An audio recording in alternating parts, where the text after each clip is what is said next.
Professor Zaki, and welcome to my presentation on how we can benefit from introducing conversational AI sparring partners into physical spaces and what to consider when integrating them. So what motivated this research is that most existing studies focus on one-on-one interactions between individuals and AI agents in rather private settings. So typically one person interacting with an AI system via laptop or smartphone. But there's only limited research on how AI agents can be integrated into physical spaces, how such integration should be designed, and what implications it might have. So we decided to go to the most obvious place to research AI agents, a garden center. So this is the AI agent advising people on plant care or the design of gardens. It's a real photo. It runs on the touchscreen. People speak to it and get a text response back with 3 potential follow-up questions back on screen. So what we did was that we performed a case study to understand pain points and transferable best practices on the implementation and configuration of conversational AI agents interacting with customers in physical spaces. So what I did was observing how customers approached and used it, and I interviewed them on the experience. So overall, with additional research from my dissertation, we engaged with 116 customers across 64 interactions. And what we noticed is that the AI agent was super helpful as an additional information point, besides human sales advisors. And also people requested automation, for example, through interfacing with their smart devices at home. But configuring such interfaces is difficult. It requires boundary setting, and also responsibility for actions is unclear. Surprisingly, what fascinated people the most and created also the longest running interactions was when customers used the AI agent as a sparring partner. So customers used it to give them instructions in solving a problem. They wanted to generate the AI agent options or alternatives. And also they liked it when they challenged their assumptions. So they did not buy the wrong fertilizer, for example, but rather opted for a different product based on the advice. So how to effectively introduce and configure such AI sparring partners in physical spaces. So based on the presented data collection, as mentioned by Professor Mohamed Zaki, we have created a 2-stage framework with 20 factors across 7 dimensions, and that answers this question and will be available in a forthcoming publication. But for this webinar, I have created a condensed, practically translated version, which I will guide you through now. So in stage 1, you have to attract the customer to the AI agent and convince the user of the value of interacting with the AI agent. So it's less obvious than it sounds that the customer needs to recognize that they are approaching an AI agent. But actually, in our case setting, many people mistook the touchscreen as a simple ad display. So contextual factors such as a special casing or signs can provide customers with signals to prevent such false negatives and also guide them in the interaction. But one of the most powerful mechanisms was actually a social one: imitation. So I have asked many people, what motivated you to try it out? Well, I've seen others using it. So a key puzzle piece is to put at least one AI sparring partner where many people can observe others interacting with it. Moving on, it was surprising that no customer attempted to change the AI agent behavior. So in interviews, some people said that answers were too long. But when I asked them whether they told the AI agent to provide shorter answers, they said, no, I didn't think about it. So the USP of AI sparring partners is their adaptiveness. So you either need to encourage and educate customers and also employees to adapt the interaction according to the preferences, or you need to program the AI agent to automatically adapt the interaction. And actually, many customers were happy to stay passive and let the AI agent guide the interaction. And thirdly, you need to clearly signal the expected value to users. Many people in the store asked, why should I use it instead of ChatGPT? And the answer is that they often wanted to have contextually adapted outputs. This could be information on products in stock, prices, but also guidance where to find certain products or where to go for a certain service or receive guidance. So another leverage is to use available background data. Many people wanted a sparring partner on how to design a garden, but had difficulties or were not motivated to describe the garden setting in greater detail. So assessing relevant data for sparring from previous interactions in an account, for example, by scanning your customer card, can increase the perceived value and motivate people in your store or showroom to use your AI sparring partner. So now you have convinced people to interact with your AI sparring partner. So you want to keep them engaging with it. And eventually you want to have a successful interaction, for example, by closing a sale or getting the data you want. And in the data collection settings, there were actually a couple of sales triggered by the AI agent. And also people realigned which products to buy based on the recommendation. So fourth puzzle piece is that it is imperative to learn more about how your customers or your employees interact with the AI sparring partner and consider inflection points which might enhance or deteriorate the service experience. And in physical spaces, do not underestimate social and situational dynamics. You often do not go alone to a garden center or to a service point to get advice. So most of our interactions were with more than one person in front of the screen. And you need to orchestrate this. One example, there was a long answer by the AI agent. So one person started scrolling while the other person was still reading. This heavily and negatively impacted their sparring of the AI agent. So one solution here would be to provide only answers and follow-ups fitting on one screen to prevent people from scrolling and thereby from distracting the interaction for others. And this is also something I heard from companies who have introduced AI sparring partners into physical meeting rooms. So they had to design a meeting mode in which the AI agent gave shorter answers. So everyone could quickly read it and it did not distract the meeting. So this is different from individual sparring in private setting. And remember, also company meeting rooms are physical spaces. So moving on to the next puzzle piece, we are talking about stationary AI sparring partners, which cannot move. And even service robots today can only perform actions they have been specifically programmed for. So the AI sparring partner can provide great advice on products to build a birdhouse, but you still have to search, collect, and assemble the products yourself or ask a human sales advisor.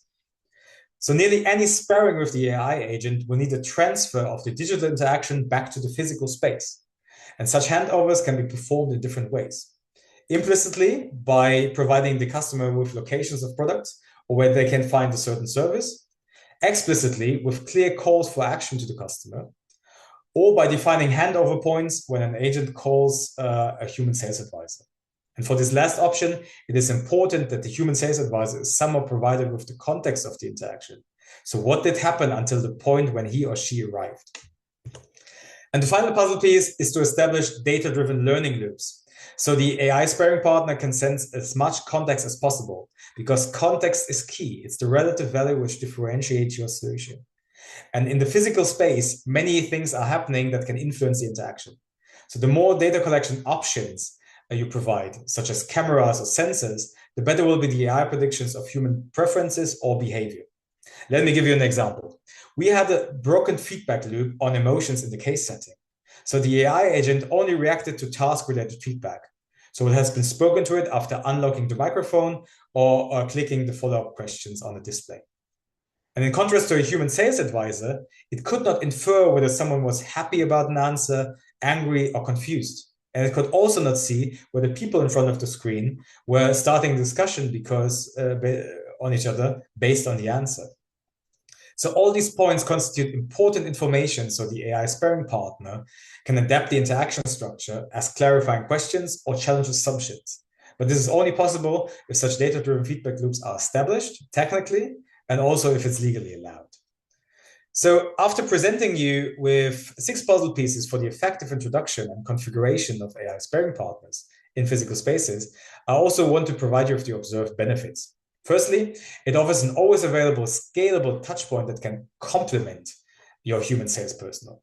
So also in the garden center, it was not used to substitute sales advisors, but rather to balance peaks. So now that spring is arriving, people are flooding the garden centers, and you cannot have enough salespersons to service our customers. Having an AI sparring partner as a complement when all sales advisors are busy will help you preventing underserviced customers, and also will help you prevent missing opportunities for upselling or cross-selling.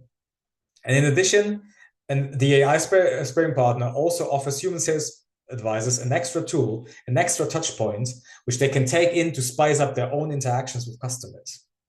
Secondly, customers can steer the interaction just the way they want based on their personal habits. So we've seen a couple of customers who deliberately wanted to talk to the AI agent because it allowed them to ask stupid questions without feeling socially judged. This might be also something very important to lure in Gen Z into your stores. So finally, while online interactions are easy to track, it is difficult to collect data on interactions in physical spaces at the moment. Yes, there are beacons, technologies which track movements and connect data points. But now, for the first time, we have the opportunity to collect the content of interactions in the physical space. And this content can be used to refine services or offer a more personalized service experience. And it also provides you with the opportunity to learn about your customer and employee demands as they talk freely about their challenges. And this also happened in the garden center, where we learned a lot about the potential to improve the positioning of products or also additional services that could be offered. And this is actually design principle 1 of Helen in practice, namely defining exploratory goals based on user purpose. AI agents can help you to gather such goals for physical customer journeys. So overall, introducing AI sparring partners into physical spaces offers an excellent opportunity for differentiation and comparative advantage through novelty and better service. And this advantage can be lasting. So when you think about self-service terminals at McDonald's or Burger King, those are mostly decision trees that can be easily copied. But with your AI sparring partner, we have a finely tuned, contextually adapted behavior. And this behavior cannot be easily copied because no one will know your meta prompt, the different journeys you designed, and the fine tweaks you iteratively develop based on your learnings. So what we have now done as a final point is that we have mostly analyzed customers in interaction with AI sparring partners, B2C. But there's also ample potential for employees sparring with AI. And AI sparring partners can take different roles in organizations. So one role that is already applied in companies I've talked with in different data collection is the one of advisors. So this one informs about the best way to solve a certain problem, provides background information on tasks, or performs checks for you. So one example is that you are a manager new to a company or simply a young, newly promoted manager. You receive an email that your team will be audited, but you don't know how to prepare for it. An AI agent advisor could step in here and guide the manager how such an audit will work and how to prepare for it. For example, which documents are needed. This has a benefit for all involved actors. The manager receives information what to do and can ask clarifying questions. And the audit team will have it easier to do the audit because all the documents are already prepared and maybe they don't have to even to come back. So this saves everybody time and makes the process more efficient. And we all need to save costs today. And all this with humans remaining in charge. So no safety issues from automation. Another example is if you are in an innovation project and you need to comply to a certain company criteria or industrial norms. As an employee, you can use the AI agent as a sparring partner that feedbacks whether your ideas comply with underlying regulations or industrial norms, such as DIN norms. And this might ring a bell because also the user story AI agent by Rob, presented at AstraZeneca, is an example for such an advisor sparring partner. Another potential role is that is already applied in companies I've talked with, is that an AI agent can serve as a sparring partner in organizational transformation. So insights from these discussions show that organizational transformation comes with a lot of uncertainty about future roles and tasks, and also a lot of ambiguity. The board says this, my manager says this, and at the coffee machine, I hear this. And it's very difficult to control the information flows during organizational transformation. So such an AI sparring partner can on the one hand help managers to translate what changes might mean for the operations in the team and how to communicate it, but it also provides employees with a source of truth, what that transformation means for their own role, and help them to prepare for it. And finally, an AI agent can also be used as a sparring partner to simulate customer personas and make them conversational. But given the concise time format now, I will skip this for now, but I'm happy to take questions on this in the Q&A or afterwards. So coming to an end, many firms experiment with AI sparring partners, both in physical spaces, but also internally in companies. But what we currently know is mostly based on anecdotal evidence. And this is why we need research on how to design and implement AI sparring partners. So we would be more than happy to apply and refine the presented findings from our initial research to additional contexts. So please reach out to us if you are interested in learning more about how to introduce AI sparring partners in physical spaces. So your stores, showrooms, physical meeting spaces, clinic environments. or if you're planning to experiment with such sparring partners in your enterprise. Thank you very much for your attention. Thank you very much.